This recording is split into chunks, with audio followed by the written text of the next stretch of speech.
So I found the house that I want on the internet. I made a phone call and I'm meeting someone there this afternoon. Who exactly am I meeting? And is that a good idea? Learn more next on what a buyer's agent can do for you.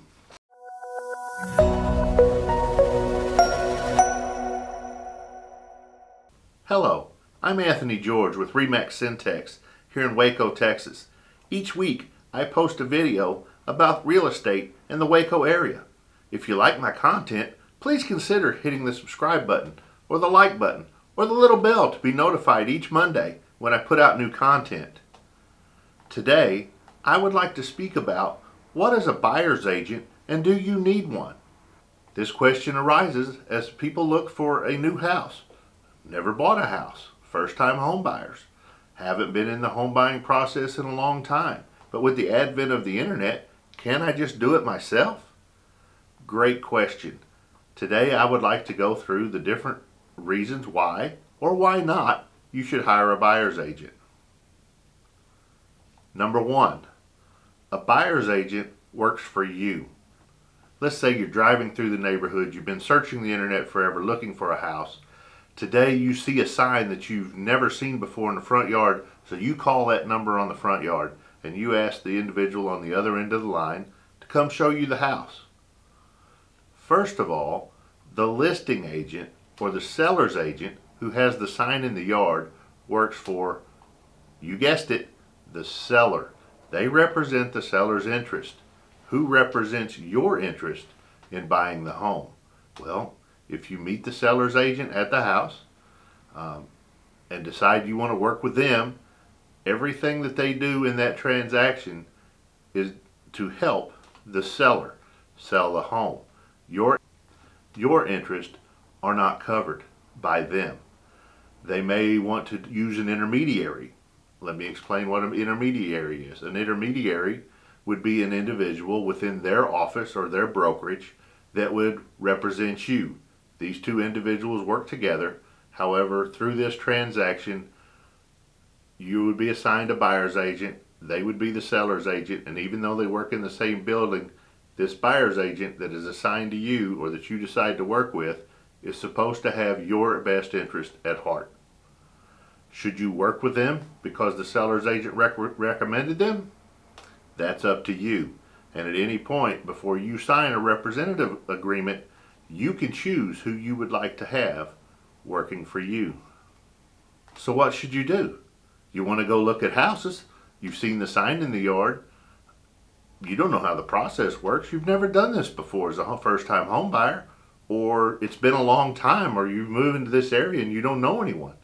Well, first thing I would suggest would be to do a search for buyer's agent in the city or the area that you're looking for a new house. Interview a few folks. Go online, view their website. Do they have videos up explaining who they are and what they do? Do they have a bio that's up to date? Find out. By hiring a buyer's agent before you look at homes could be beneficial to you in the long run, saving you time and money in finding the home of your dreams. Why do I need to hire anyone? I'm trying to get the best deal on the biggest purchase of my lifetime. I don't want to hire someone and pay a big commission. Well, that's where a buyer's agent and how they are paid comes into play.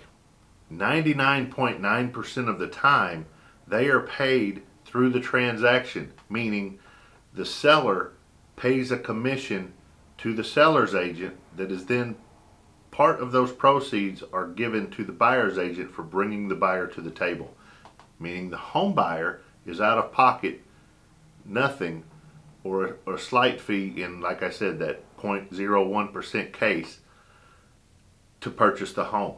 So having someone represent you is 99.9% of the time free to you. So why wouldn't you want to have someone helping you through the process? A buyer's agent can help you in many ways. A good buyer's agent would first meet with you before you ever look at a home and determine your needs. Do you need to live in a certain school district? Do you need 3 bedrooms, or would 4 bedrooms work better in your situation? Do you need 3 bathrooms, or is would two work and 3 would be a luxury? Sitting down with a buyer's agent, going over your needs and wants can be beneficial as far as time and energy that you spend trying to find your next house. They can look into the MLS to see if there are any properties that have come available. They also know of properties that might not be on the market yet, but that are coming onto the market, to where you could have a jump on most people who are sitting there just searching the internet for their next home. A buyer's agent can save you a lot of time. A buyer's agent also takes the negotiation head on, taking you out of that process. They negotiate on your behalf and take a lot of the pressure and a lot of the questions out of the process. A buyer's agent also handles all of the paperwork. In a transaction for a home, a lot of times there's a lot of paperwork to keep track of, a lot of dates that have to be met. A buyer's agent stays on top of that to get you to the closing table on time and with everything that you need to get you in your home as soon as possible. In the comments, I've put together a guide to help you avoid purchasing a property limit. Also, if you like this content, please consider watching this video about avoiding mistakes when looking for your next home. Also, consider clicking the subscribe and like button. And I'll be back with you soon with information about real estate and the Waco market.